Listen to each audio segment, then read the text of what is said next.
No one imagined that the Queen of Country was hiding such a deep pain, until an anonymous letter changed everything.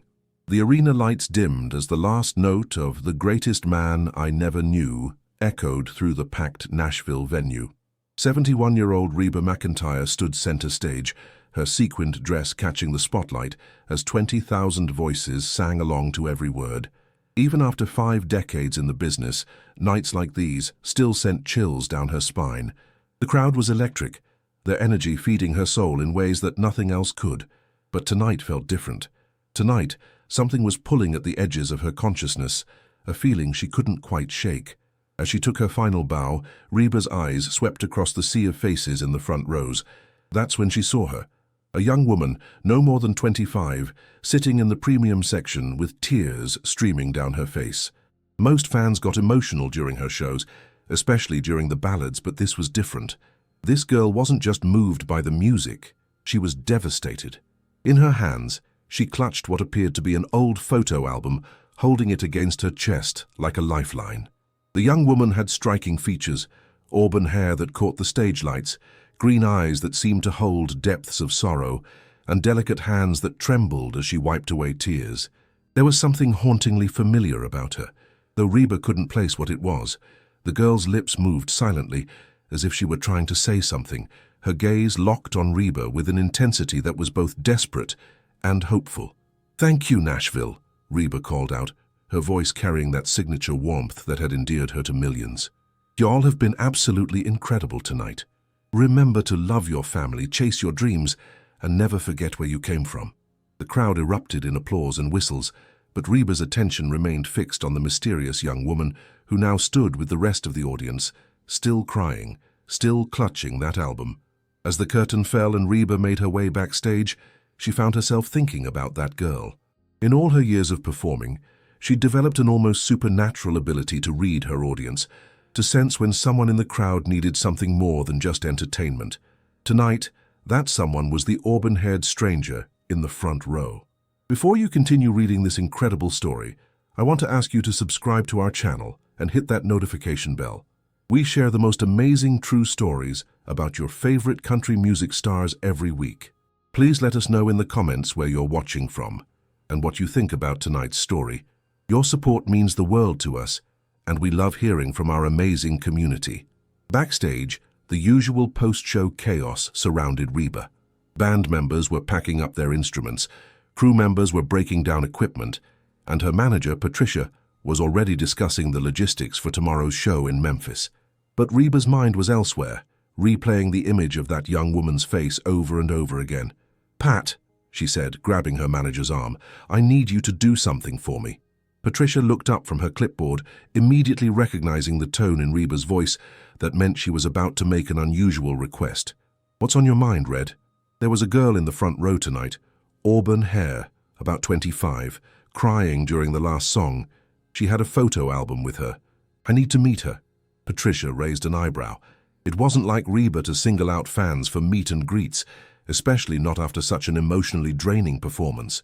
"Reba, you know we don't usually—" "Please, Pat, I can't explain it, but I need to talk to her, just for a few minutes." Something in Reba's voice told Patricia this wasn't a typical fan encounter. After 30 years of working together, she knew when to push back and when to simply trust Reba's instincts. "I'll see what I can do. Give me 10 minutes. While Patricia went to work her magic with the security team, Reba retreated to her dressing room. She stared at herself in the mirror, still wearing the elaborate stage makeup and costume that transformed her into the larger-than-life performer her fans expected to see. But underneath all the glitter and glamour, she was just a woman from Oklahoma who had been blessed with an extraordinary gift and an extraordinary burden. The burden was something she rarely talked about, even with those closest to her. It was the weight of survival, the crushing guilt that came with being the one who lived when others didn't. March 16th, 1991. The date was burned into her memory like a brand. 8 members of her band and crew had died in that plane crash, along with her tour manager and dear friend. She was supposed to be on that plane. She should have been on that plane. The only reason she wasn't was because she had decided to stay in San Diego with her then-husband and their son Shelby for one more night. For 35 years, that decision had haunted her. Why had she chosen to stay? Why had she survived when 8 talented, wonderful people had perished? She had thrown herself into her work with an almost manic intensity, releasing album after album, touring relentlessly, building an empire of music and business ventures. But the guilt never left. It was always there, lurking beneath the surface of every smile, every performance, every triumph. A soft knock on her dressing room door pulled her from her thoughts. "Come in," she called out, expecting to see Patricia with news about the mysterious fan. Instead, a security guard stepped into the room, followed by the young woman from the front row. Up close, she was even more striking than Reba had realized. Her green eyes were red-rimmed from crying, but they held an intelligence and strength that reminded Reba of someone, though she still couldn't place who. "Ms. McIntyre," the guard said, "this is Melody Carson. She says she has something important to give you." Melody stepped forward, her hands still trembling as she held the photo album against her chest. When she spoke, her voice was barely above a whisper, but it carried the unmistakable cadence of rural Oklahoma. "Ms. McIntyre, I'm so sorry to bother you after your show. I know how busy you must be, and I never thought I'd actually get to meet you. I've been trying to work up the courage for years." Reba gestured to the chairs in her dressing room. "Please sit down, honey. And call me Reba. What's your name again?" "Melody. Melody Carson." The young woman perched on the edge of the chair as if she might need to flee at any moment. "I'm from Broken Arrow, Oklahoma. My mama always said you'd remember where I'm from because it's not too far from where you grew up." The mention of Oklahoma immediately put Reba at ease. There was something about meeting someone from home, even after all these years, that felt like a warm embrace. "Broken Arrow's beautiful country. What brings you all the way to Nashville?" Melody's eyes filled with fresh tears, and she looked down at the album in her lap. "I came here to pursue music, like so many others. But mostly I came because of this." She held up the album with shaking hands. "These are pictures of my daddy. He played guitar and wrote songs. He dreamed of making it in Nashville, just like I do." Reba leaned forward, intrigued. Something about this conversation felt significant, though she couldn't yet understand why. "Is your father still in Oklahoma?" "No, ma'am." Melody's voice broke. "He died before I was born. My mama was pregnant with me when it happened. She always told me stories about how talented he was, how kind and funny and full of dreams. She said he would have been the best daddy in the world if he'd had the chance." A chill ran down Reba's spine. There was something about the timing, about the way Melody spoke about her father, that triggered an alarm in the back of her mind. "When did your father pass away, sweetheart?" Melody took a shaky breath and opened the photo album. "March 16th, 1991. He was 28 years old." She turned the album toward Reba, revealing a collection of backstage photographs that made Reba's world tilt on its axis. There, in faded color photographs, was a young man with kind eyes and a guitar slung over his shoulder. He was standing next to instruments near tour buses, and in several shots he was laughing and talking with a much younger version of Reba herself. The man in the photographs was Chris Anderson, one of the 8 people who had died in the plane crash that had defined the trajectory of Reba's life. Reba's hand flew to her mouth as recognition crashed over her like a wave. "Oh my God," she whispered. "Chris Anderson. You're Chris Anderson's daughter." Melody nodded, tears flowing freely now. "You remember him?" "Remember him?" Reba's voice was thick with emotion. "Honey, your daddy was one of the most talented musicians I ever worked with. He was kind and funny and so incredibly gifted.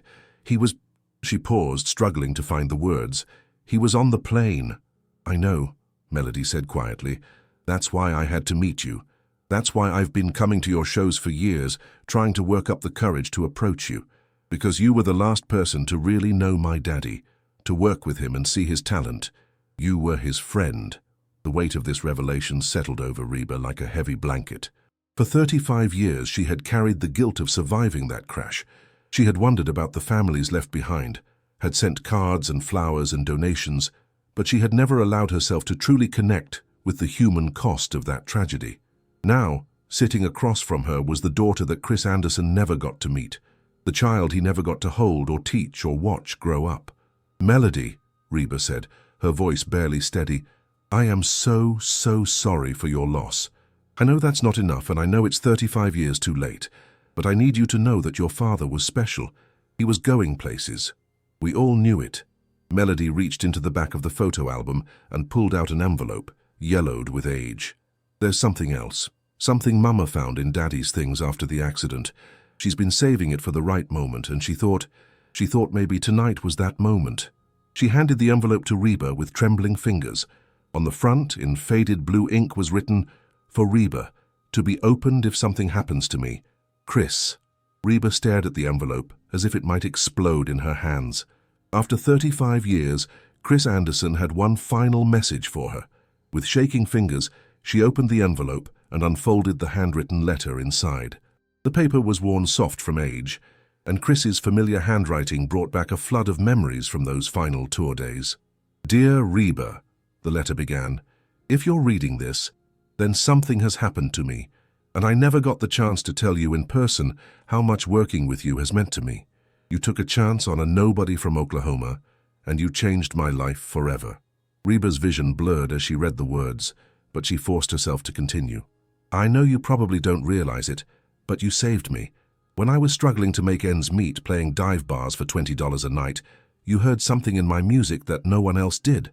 You gave me hope when I had none left. Sarah and I were about to give up on the dream and move back to Broken Arrow when you offered me the position in your band."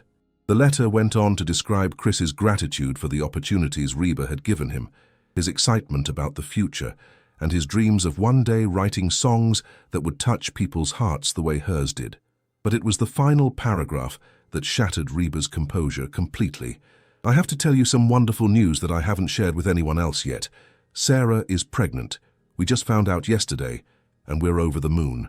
I keep thinking about this little person who's going to join our family, and I hope someday they'll get to meet their Aunt Reba and hear stories about their daddy's adventures on the road.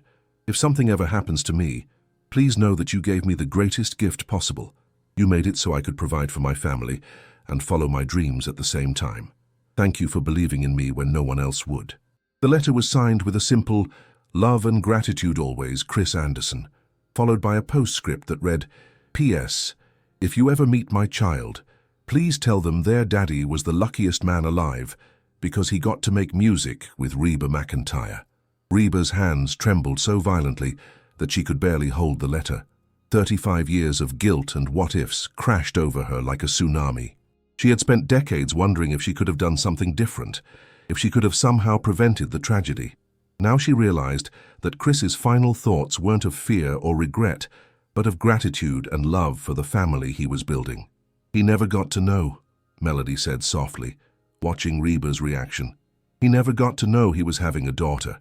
Mama said he was so excited about the pregnancy, but they had only found out the day before he left for that tour leg."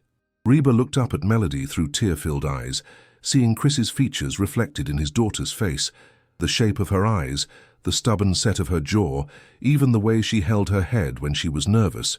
It was all unmistakably Chris Anderson. "What happened to your mother after the accident?" "She tried to hold on in Nashville for a while," Melody explained. "She thought maybe she could raise me here, close to Daddy's dream, but it was too hard. She was pregnant and grieving and broke, so she moved back to Broken Arrow to be near her family. She worked 3 jobs to keep us afloat, cleaning houses in the morning, waitressing in the afternoon, and bookkeeping at night after I went to sleep." The weight of this revelation settled heavily on Reba's shoulders. While she had been building her empire, winning awards and living her dreams, Chris Anderson's widow had been struggling to survive and raise their daughter alone. The success that Reba had achieved, success that Chris had helped make possible, felt suddenly hollow. "She never remarried," Melody continued. "Said she'd already had her great love, and nothing could compare to Daddy. She raised me on stories about him, about his music, about his dreams. She made sure I knew that my father was a good man who died doing what he loved." Reba wiped her eyes and took a shaky breath. "Tell me about you, sweetheart. Your mother said you came to Nashville to pursue music." Melody's expression brightened slightly, though the sadness never fully left her eyes. "I've been here for 3 years now. I work at the Bluebird Cafe, just serving tables, nothing glamorous. I've been to probably 50 auditions, sent out hundreds of demos. Most people don't even listen to the whole song before they pass." "It's a tough business," Reba said, though she suspected there was more to Melody's struggles than simple industry competition. "Have you written any of your own material?" "Oh yes, ma'am. I write every day. Mama always said Daddy would want me to tell stories through music, the way he did. I write about small-town life, about missing someone you never got to know, about the dreams we inherit from the people we love. Melody's voice grew stronger as she talked about her music, and Reba could hear echoes of Chris's passion in every word. "I'd love to hear some of your songs sometime," Reba said, and she meant it. But even as she spoke, she could see the walls going up in Melody's expression. "That's very kind of you to say, Miss McIntyre, but I don't want you to feel obligated because of who my daddy was. I've gotten enough pity in this town to last a lifetime." The bitterness in Melody's voice caught Reba off guard. "What do you mean by that?" Melody hesitated, as if deciding whether to trust Reba with the full truth. Finally, she sighed and spoke. "A few months ago, I auditioned for your television show, the talent competition. I made it through the first round and I thought maybe I finally had a real shot. But during the callback, one of the producers, he was cruel. When he found out my last name was Carson, he made the connection to Daddy's death. He said I was trying to use a sob story to get ahead, that I was exploiting a tragedy for sympathy votes." Reba's blood began to boil. She knew exactly which producer Melody was talking about, Marcus Powell, an arrogant man who had been foisted on her by the network executives. She had never liked his attitude toward aspiring artists, but she had tolerated him because he delivered ratings. "He said that in front of other people?" Reba asked, her voice dangerously quiet. "In front of about 20 other contestants and several crew members. He laughed when he said it, like it was the funniest thing in the world. Then he told me I should go back to Oklahoma and find a nice man to marry because I'd never make it as a singer on my own merit." The audacity of Marcus's cruelty left Reba speechless for a moment. Here was a young woman who had lost her father before she was even born, who had struggled against incredible odds to pursue the dream he never got to fulfill, and she had been humiliated and dismissed by someone who worked for Reba's own production company. "Melody," Reba said, her voice steady despite the rage building inside her, "I want you to know that what happened to you was wrong. Completely and utterly wrong. No one should ever be treated that way, especially not someone with your talent and your heart. You haven't even heard me sing," Melody said with a sad smile. "I don't need to hear you sing to know you have heart. I can see it in your eyes, hear it in your voice when you talk about your music. That's something that can't be taught or faked. And if you're anything like your father, you have talent to match that heart." For the first time since entering the dressing room, Melody's smile reached her eyes. "Mama always said I had Daddy's ear for melody and harmony. She said he could hear a song once and play it back perfectly, even if he'd never heard it before." "That's true," Reba confirmed. "Chris had perfect pitch and an intuitive understanding of music that amazed everyone who worked with him. He could make any song better just by adding his guitar parts to it." They sat in comfortable silence for a moment, both lost in thoughts of Chris Anderson and the different ways his legacy had shaped their lives. Finally, Reba stood up and walked to her dressing room window, looking out at the Nashville skyline. "Melody," she said without turning around, "I want to ask you something, and I want you to think carefully before you answer. What would you say if I told you I wanted to help you with your music career?" Melody's reflection appeared in the window beside Reba's. "I'd say I appreciate the offer, but I don't want charity. I want to earn my place in this industry, the way Daddy would have wanted me to." Reba turned to face her, and Melody was surprised by the intensity in the country star's eyes. "What if I told you it wouldn't be charity? What if I told you that helping you might be the most important thing I ever do, not just for you and your father's memory, but for me?" Before Melody could respond, Patricia knocked on the dressing room door. "Reba, we really need to get you back to the hotel. You have that early interview tomorrow," and she stopped mid-sentence when she saw Melody. "Oh, I'm sorry. I didn't realize you were still visiting." "Pat, this is Melody Carson," Reba said, her voice carrying a weight that immediately caught her manager's attention. "She's Chris Anderson's daughter." Patricia's clipboard clattered to the floor. In 30 years of working with Reba, she had learned to read every nuance of her client's moods and emotions. She knew that the plane crash was still an open wound in Reba's heart, a subject that could reduce the strongest woman in country music to tears in a matter of seconds.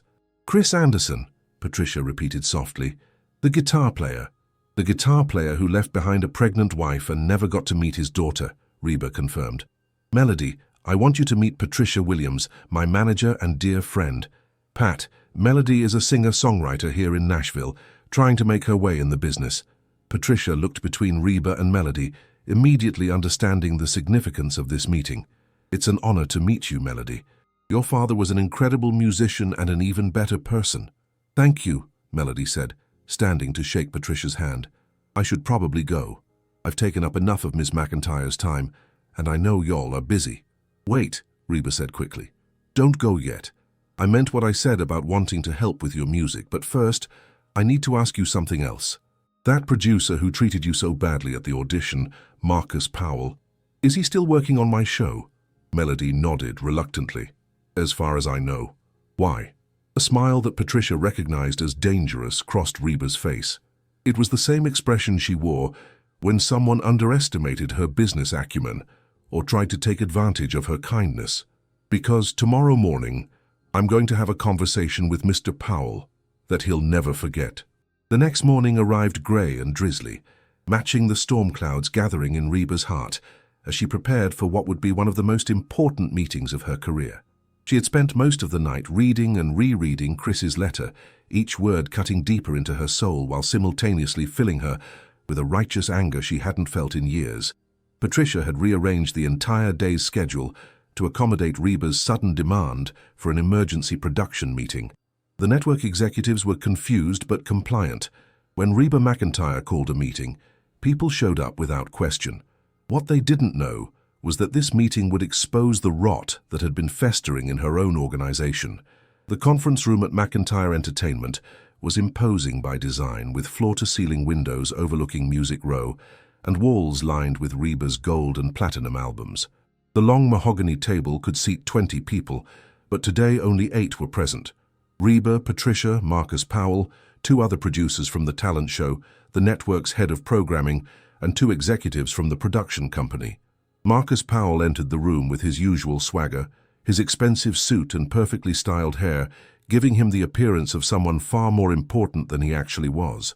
At 45, he had built his career on other people's talent while contributing little of his own creativity.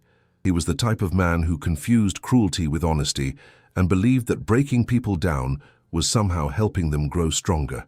"Morning, Reba," Marcus said, settling into a chair near the head of the table as if he belonged there. "I have to say, I'm curious about this emergency meeting. If it's about the ratings for the last episode, I think you'll be pleased. We're up 12% from last season." Reba didn't respond immediately. Instead, she studied Marcus's face, noting the self-satisfied smirk that seemed permanently etched there. She thought about Melody Carson, sitting in that audition room, being humiliated and dismissed by this man who had never struggled a day in his life. "Marcus," Reba began, her voice deceptively calm, "I want you to tell everyone in this room about an audition that took place about 3 months ago. A young woman named Melody Carson. Do you remember her?" Marcus's expression didn't change, but Patricia noticed a slight stiffening in his posture. Carson, I'm sorry, Reba. We see hundreds of auditions. You'll have to be more specific." "Let me help you remember," Reba said, standing up and walking to the window. "She's a singer-songwriter from Oklahoma. Auburn hair, green eyes, about 25 years old. She made it through the first round and was called back for the producers' round. Your round, Marcus." Recognition flickered across Marcus's face, followed quickly by defensiveness. "Oh, right. The girl with the sob story about her dead father. Look, Reba, I hate to be the bad guy here, but we can't make decisions based on sympathy.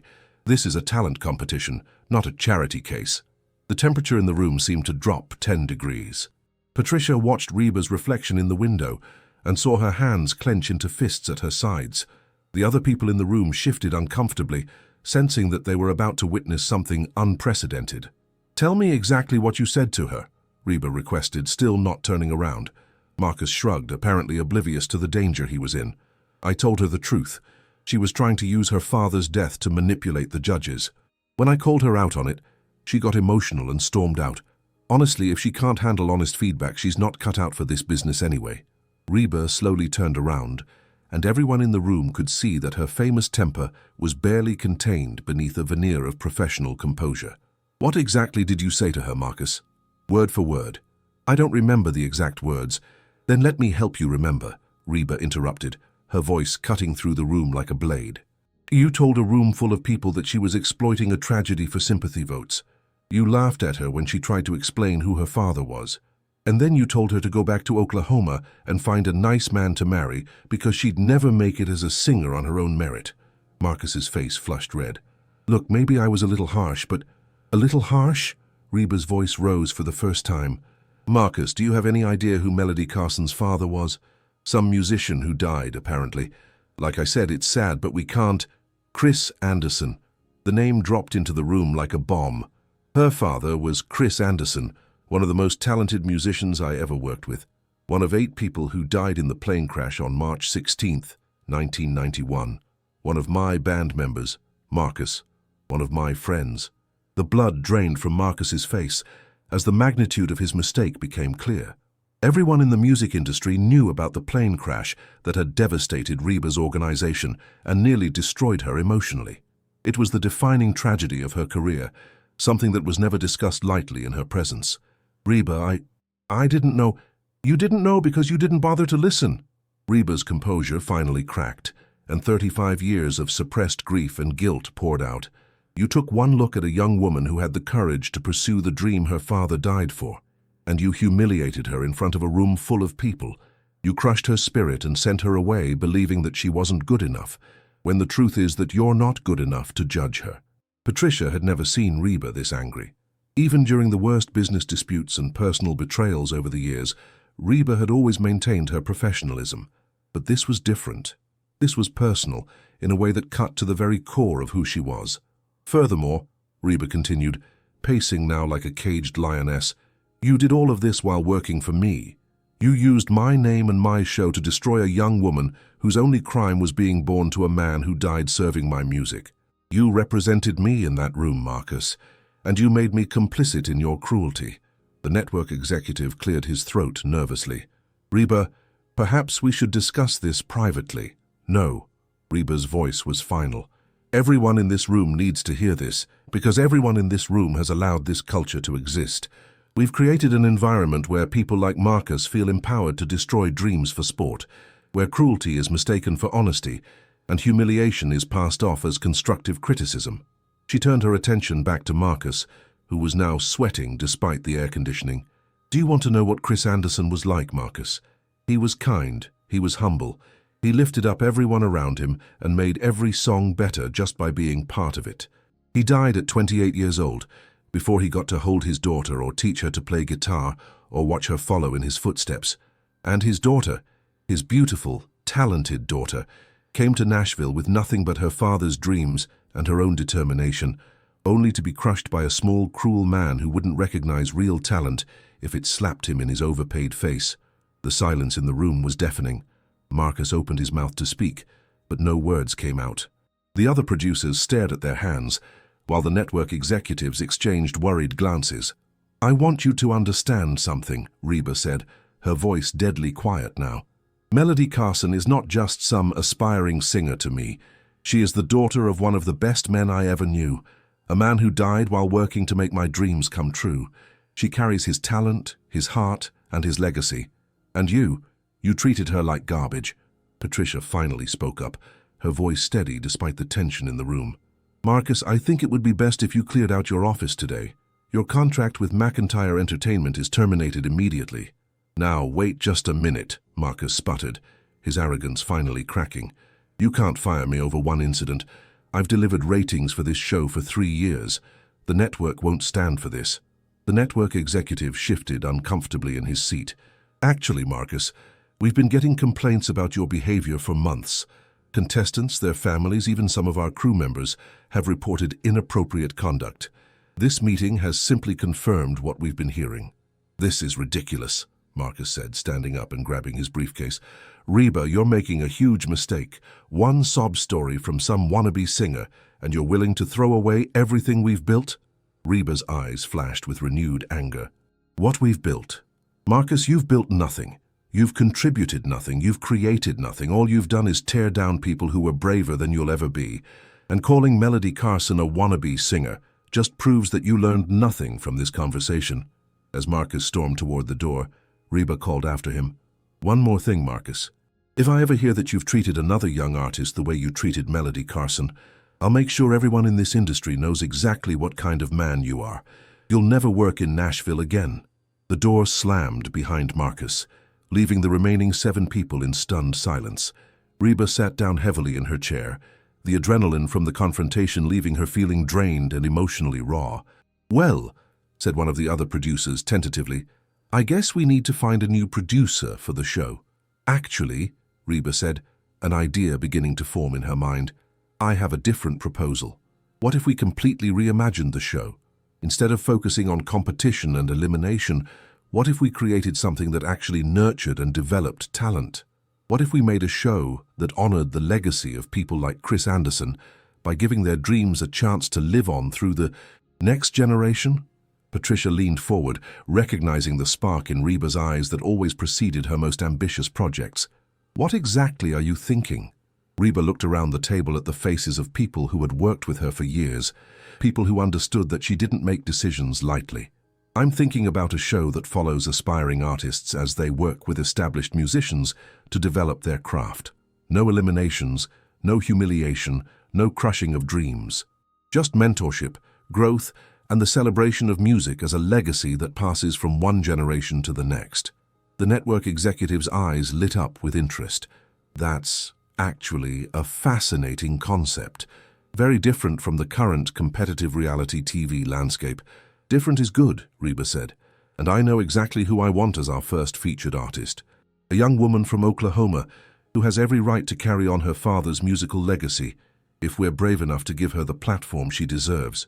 As the meeting continued with discussions of logistics and timelines, Reba's mind was already racing ahead to phone calls she needed to make. The first would be to Melody Carson, to offer her something far more valuable than a spot on a talent show. The second would be to some of the biggest names in country music, people who had known and respected Chris Anderson, people who would understand why helping his daughter wasn't charity. It was justice. That evening, Reba sat in her Nashville home office, surrounded by the gold records and photographs that chronicled her 5-decade career. But tonight, her attention was focused on a different kind of memory, a small framed photograph that she had retrieved from her personal archives. It showed her 1991 tour band, all 9 members smiling and laughing outside a venue in San Diego. Chris Anderson stood on the far right, his guitar case slung over his shoulder, his arm around the bass player, who had also died in the crash. She had avoided looking at this photograph for years. It was too painful, too full of what-ifs and might-have-beens. But tonight, with Chris's letter fresh in her memory and his daughter's face imprinted on her heart, she found the courage to really see it again. These weren't just employees who had died in a tragic accident. They were friends, artists, dreamers who had trusted her with their futures. Her phone rang, interrupting her reverie. Patricia's name appeared on the caller ID. "Hey, Pat," Reba answered, her voice still thick with emotion from the day's events. "I just got off the phone with the network," Patricia said without preamble. "They love the mentorship show concept. They want to fast-track production and have the first episode ready to air in 6 weeks. 6 weeks. It seemed impossible, but Reba had built her career on making the impossible happen. What about the other producers? Are they on board? More than on board. They're excited. Apparently they've been wanting to move away from the elimination format for months. Marcus was the one pushing for more cruelty, more drama. Without him, they feel like they can actually focus on the music again." Reba smiled for the first time all day. "Good. Have you reached out to any of the artists we discussed?" "I've made some preliminary calls. Keith Whitley's widow, Lori Morgan, is very interested. So is Alan Jackson. When I mentioned that this was about honoring Chris Anderson's memory, everyone I spoke to immediately said yes." The response didn't surprise Reba. The country music community had always been a tight-knit family, and the plane crash had affected everyone in the industry. These artists understood loss, understood the importance of legacy, and understood that sometimes the greatest gift you could give was an opportunity. "What about venues?" Reba asked, already mentally planning the logistics. "I thought we'd start with the Ryman Auditorium for the first episode. It seems fitting. The mother church of country music, where so many legends got their start.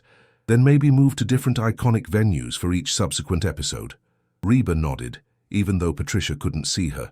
The Ryman was perfect, intimate enough to feel personal, historic enough to carry weight, and meaningful enough to honor the gravity of what they were trying to accomplish.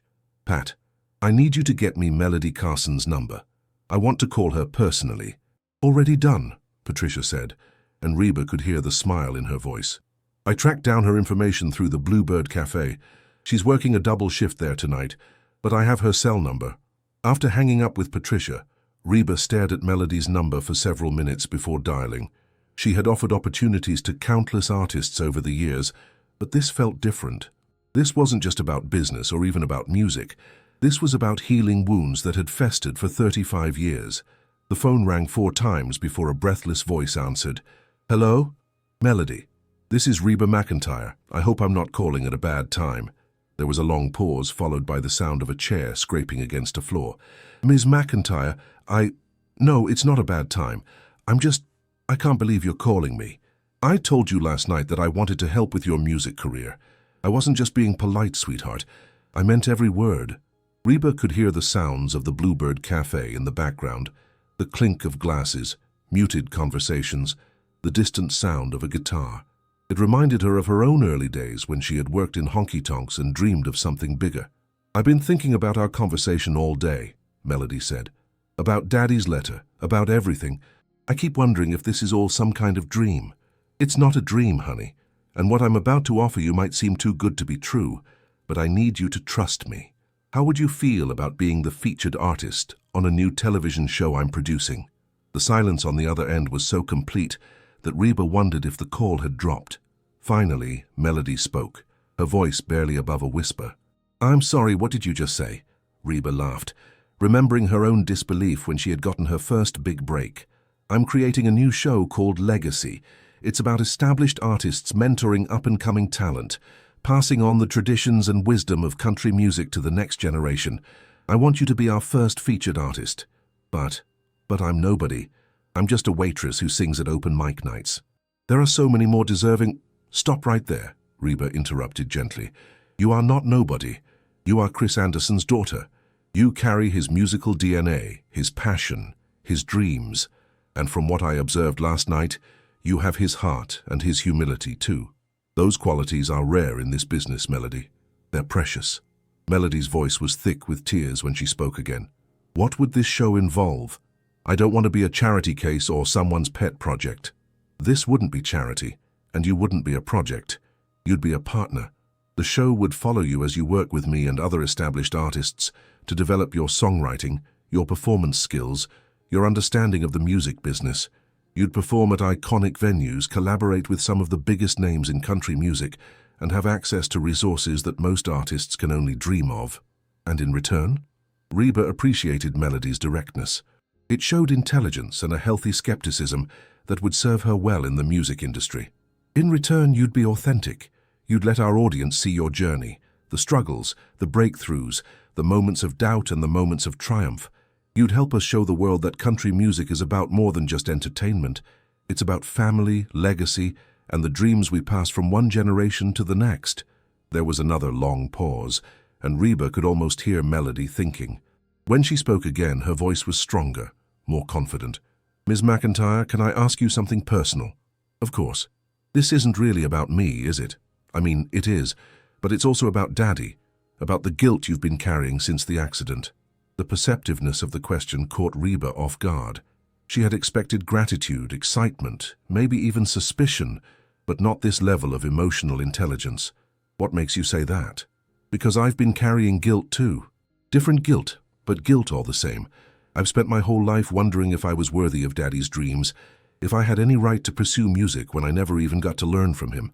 And I think maybe we both need to forgive ourselves for things that were never our fault. Tears filled Reba's eyes as she realized that Chris Anderson's daughter was wise beyond her years. You're right, sweetheart. This is about both of us finding a way to honor your father's memory while building something beautiful together. Then yes, Melody said, her voice clear and strong. Yes, I want to do this show. Not because I need the opportunity, though I do, but because I think Daddy would want his music to live on through both of us. The relief that washed over Reba was unexpected in its intensity. She had been prepared for negotiation, for hesitation, even for rejection. But Melody's immediate understanding of what this meant, for both of them, told her that they were going to create something truly special together. There's one more thing, Reba said. The show premieres in 6 weeks. which means we start filming next Monday. I know that's incredibly fast, but I'll quit the Bluebird tonight, Melody interrupted. Actually, I'll give them 2 weeks' notice because they've been good to me, but I'll arrange my schedule around filming. Ms. McIntyre, you have no idea what this means to me. Call me Reba, honey, and I think I do know what it means because it means just as much to me. After they hung up, Reba sat in her office for a long time, looking at the photograph of her 1991 tour band. For the first time in 35 years, the faces looking back at her didn't fill her with guilt and sorrow. Instead, they filled her with purpose. The next morning brought a flurry of activity as word of the new show spread through the country music community. Reba's phone rang constantly with calls from artists wanting to participate, venues offering their stages, and industry professionals eager to be part of something they sensed would be groundbreaking. But the most important call came from an unexpected source: Sarah Carson, Melody's mother. Patricia had given her Reba's direct number, and the conversation that followed would prove to be one of the most healing experiences of Reba's life. "Ms. McIntyre," Sarah said, her voice carrying the same Oklahoma cadence as her daughter's, "I don't know how to thank you for what you're doing for Melody. Please call me Reba, and you don't need to thank me, Sarah. If anything, I owe you an apology for not reaching out sooner." "You don't owe me anything," Sarah replied firmly. "Chris always said you were the kindest person in the music business, that you treated everyone with respect regardless of their position. He would be so proud to know that his daughter is getting to work with you." They talked for over an hour, sharing memories of Chris and stories about Melody's childhood.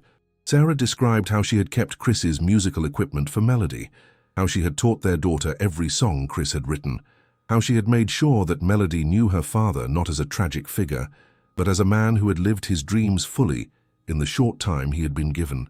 "There's something I need to tell you," Sarah said near the end of their conversation. "Something I've never told anyone, not even Melody." Reba felt her heart rate increase, wondering what other revelations this family might hold. "The night before Chris left for that last tour leg, he had a dream. He woke me up in the middle of the night, so excited he could barely contain himself. He said he had dreamed that our baby grew up to be a musician, and that you were there when she got her first big break. He said it felt so real, so certain, that he was convinced it was a prophecy." Reba's breath caught in her throat. "Sarah, I never told Melody about the dream because I didn't want her to feel pressure to fulfill her father's vision. But now I think maybe Chris saw this moment 35 years ago. Maybe everything that's happened was always meant to happen this way." As Reba hung up the phone, she realized that her journey with Melody Carson was about to become something far more profound than either of them had imagined. This wasn't just about launching a career or creating a television show. It was about fulfilling a dream that had been waiting 35 years to come true. 6 weeks later, the Ryman Auditorium buzzed with an energy that veteran Nashville insiders hadn't felt in years. Word had spread through the music community about Reba's new show, and tonight's premiere taping had drawn an audience that read like a who's who of country music royalty. Faith Hill and Tim McGraw sat in the front row, next to Carrie Underwood and Keith Urban. Behind them, legends like Dolly Parton, George Strait, and Garth Brooks filled the historic pews, all there to witness what many were calling the most important moment in country music television history. Backstage, Melody Carson stood before a full-length mirror, hardly recognizing the woman staring back at her. Gone was the nervous waitress from the Bluebird Cafe. In her place stood a confident artist, wearing a stunning vintage-inspired dress that honored both tradition and modernity. Her auburn hair fell in soft waves around her shoulders, and her green eyes sparkled with a mixture of excitement and determination. "You look beautiful, sweetheart," Reba said, appearing in the mirror behind Melody. Over the past 6 weeks, they had spent countless hours together, writing songs, rehearsing, sharing stories, and building a relationship that felt more like family than business partnership. "I can't believe this is really happening," Melody said, her voice steady despite the magnitude of the moment. 6 weeks ago, I was serving coffee and wondering if I'd ever get a real chance. Now I'm about to perform on the stage where Hank Williams and Patsy Cline made history." Reba placed her hands on Melody's shoulders, meeting her eyes in the mirror. "Your daddy would be so proud of you right now, not because of where you're performing or who's watching, but because of the woman you've become. You've earned this moment, Melody, every bit of it." The past 6 weeks had been transformative for both women, Melody had thrown herself into the experience with a dedication that reminded Reba of her own early hunger for success. She had worked with vocal coaches, songwriting mentors, and performance directors, but more importantly, she had allowed herself to be vulnerable on camera, sharing her fears, her dreams, and her ongoing journey to understand her father's legacy. For Reba, watching Melody grow had been like watching a flower bloom in fast forward.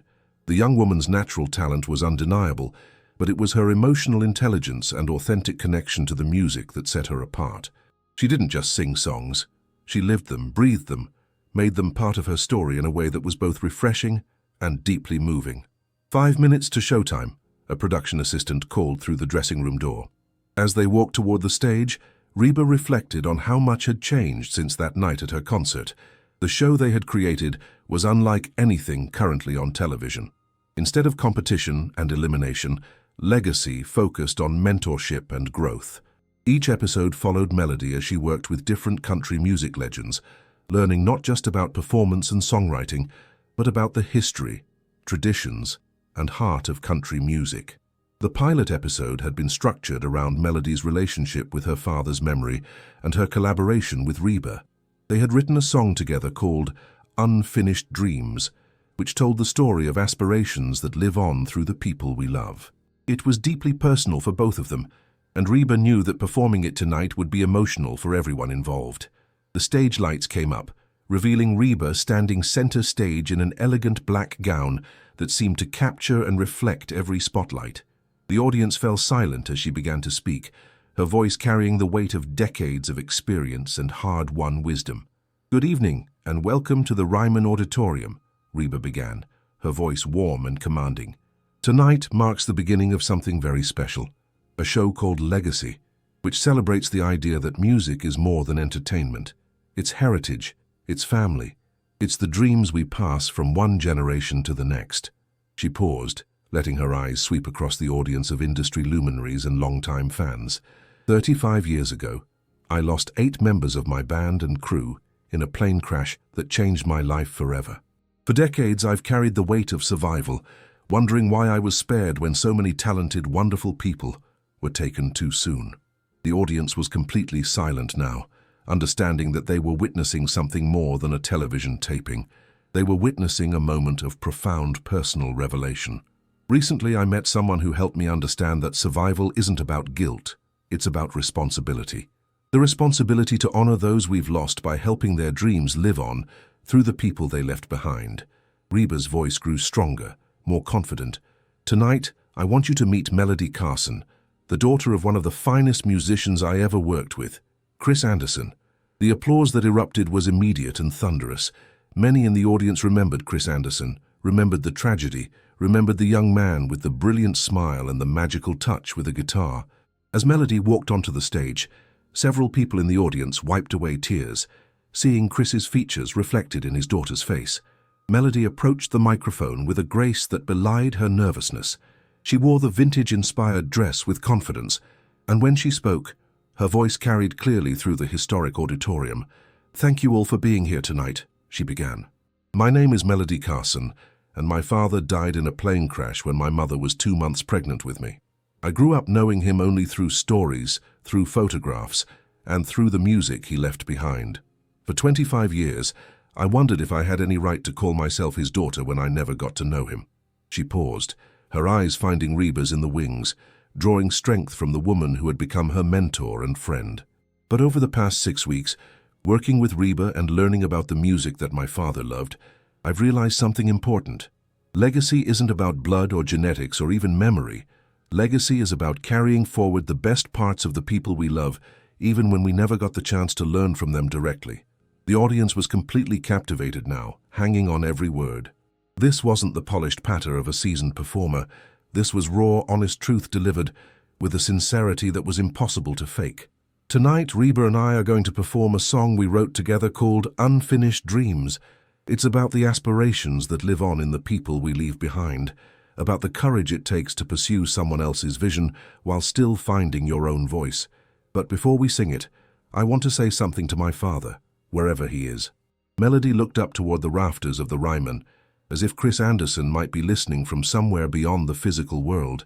"Daddy, I never got to hear you play guitar or learn your songs from you directly, but I felt your presence in every note Reba taught me, in every story she shared about your time together. You may not have lived to see your dreams fulfilled, but they're not unfinished. They're just being completed by different hands, in a different time, with a different voice.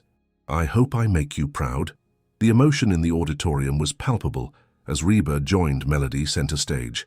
They stood side by side, the established legend and the emerging artist, connected by tragedy, but united by hope. As the opening notes of Unfinished Dreams began to play, performed by a band that included several musicians who had known and worked with Chris Anderson, the entire audience seemed to hold its breath. Melody sang the first verse in a voice that was pure and clear, carrying both vulnerability and strength. There's a guitar in the corner, strings still waiting to be played. There's a melody in my heart that you started but never stayed, to see it through to the ending, to watch it take its flight, but I can feel your spirit with me as I step into this light. Reba joined her for the chorus, their voices blending in perfect harmony. Unfinished dreams don't die. They just find a new way home. Through the hearts of those who love you, they continue on their own. Every note and every heartbeat carries what you left behind. Unfinished dreams don't die. They just wait for the right time. As they sang together, something magical happened in the Ryman Auditorium. The barriers between performer and audience, between past and present, between grief and joy, seemed to dissolve. This wasn't just a song. It was a healing, a celebration, a testament to the power of music to transform pain into beauty. When the final note faded away, the silence lasted for several heartbeats before the audience erupted in a standing ovation that seemed to shake the very foundations of the historic building. Tears flowed freely throughout the auditorium, from seasoned industry veterans who thought they had seen everything, to young fans experiencing the transformative power of authentic music for the first time. Reba and Melody stood hand in hand, both crying, both smiling, both understanding that they had just participated in something that transcended entertainment and entered the realm of art, healing, and legacy. As the applause continued, Reba stepped to the microphone one final time. "This is what legacy is about," she said, her voice thick with emotion. "It's about the idea that our dreams don't end when we do. They evolve, they grow, they find new voices to carry them forward. Melody Carson isn't just Chris Anderson's daughter. She's an artist in her own right, with her own voice, her own dreams, her own legacy to build. But she's also living proof that love and talent and hope can survive even the darkest tragedies." 6 months later, Legacy had become the highest-rated show in country music television history. Melody's debut album, produced by Reba and featuring collaborations with many of the artists who had appeared on the show, topped the country charts and crossed over to mainstream success. More importantly, the show had inspired a movement throughout the music industry, with established artists actively seeking out ways to mentor emerging talent rather than simply competing with them. But for Reba and Melody, the greatest success wasn't measured in ratings or album sales. It was measured in the healing they had found together, in the way they had transformed a 35-year-old tragedy into a celebration of life and dreams and the unbreakable bonds of musical family. On a quiet evening in late autumn, they sat together on the porch of Reba's Tennessee farm, watching the sunset paint the sky in shades of gold and amber. Melody strummed her father's guitar, the one instrument that Sarah had saved from the belongings recovered after the crash, while Reba listened with the contentment of someone who had finally made peace with her past. "I've been thinking about something," Melody said, her fingers finding a gentle melody on the strings. "Do you think Daddy really saw all this in that dream he had? Do you think he knew that somehow, someday his little girl would end up here with you?" Reba smiled, thinking about Chris Anderson's letter, about the dream he had shared with Sarah, about the mysterious ways that life sometimes circles back on itself to heal old wounds and fulfill forgotten promises. "I think your daddy was a very wise man," she said. "And I think love has a way of making miracles happen, even when we least expect them, especially then." As the stars began to appear in the darkening sky, Melody began to sing softly, her voice carrying across the fields and hills of Tennessee. It wasn't one of her recorded songs, or one of her father's compositions. It was a new melody, born from gratitude and joy, and the knowledge that some dreams are worth waiting 35 years to fulfill. And somewhere in the evening breeze, if you listened carefully, You might have heard the sound of Chris Anderson's guitar joining in, finally getting the chance to play along with his daughter in the duet he had always dreamed of sharing.